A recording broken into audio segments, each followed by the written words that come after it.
Street ফুডে এত মজার মিট বক্স আমি এর আগে কখনো খাইনি।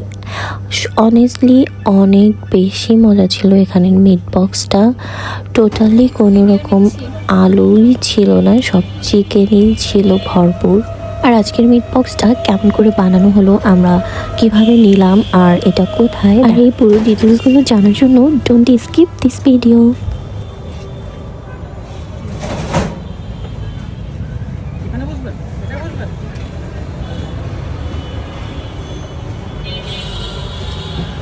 আমরা নিজেরা কোনো কাজ করতে না পারলেও অন্যের কাজকে অ্যাপ্রিসিয়েট করা উচিত, কোনো কাজকেই ছোট করে দেখা উচিত নয়। আজকাল ঢাকার বিভিন্ন জায়গায় এরকম স্ট্রিট ফুডগুলো দেখা যায়, আর যেগুলোর ম্যাক্সিমামে কলেজে পড়ুয়া, ভার্সিটি পড়ুয়া স্টুডেন্টরা, ফ্রেন্ডসরা মিলেই এরকম ওরা বিজনেস শুরু করে। তো এটা একটা অনেক ভালো উদ্যোগ যে তারা লেখাপড়ার পাশাপাশি তাদের নিজেরা কিছু একটা করছে।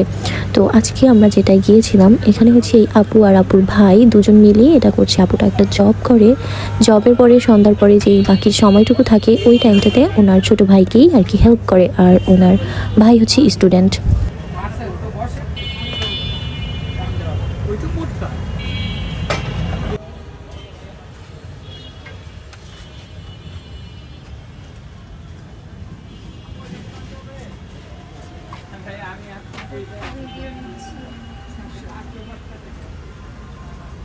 ওই দোকানের ভিডিওটা নিয়ে নিয়েছি।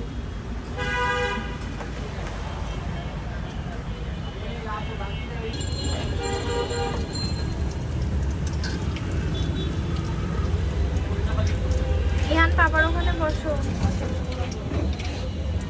আপু আমার বাদে সব নেন। আচ্ছা,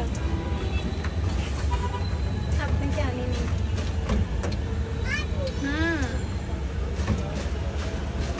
আলু দিই না, সব থাকে চিকেন।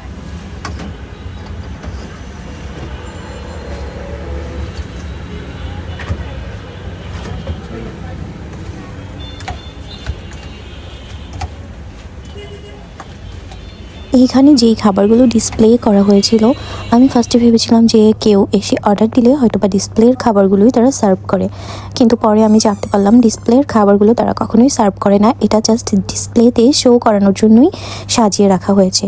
আই থিঙ্ক এগুলো পরে ওরা হয়তো বা খেয়ে নেয়, নাহলে তো এতগুলো খাবার হয়তো ওয়েস্ট করে না। এবার বলি, এই জায়গার এক্স্যাক্ট লোকেশনটা মিরপুর 1 আনসার ক্যাম্পে। ঠিক আনসার ক্যাম্পে আসলেই আপনারা দেখতে পাবেন অনেকগুলো স্ট্রিট ফুড। ঠিক আপুদের গাড়িটার নাম আমার মনে নেই, কিন্তু এটাই পান্ডা মোমো। পান্ডা মোমোস একটা গাড়ি আছে, ওখানের মোমোসটাও অনেক ভালো। ওই মোমোর গাড়িটার পাশেই আপুদের গাড়িটা।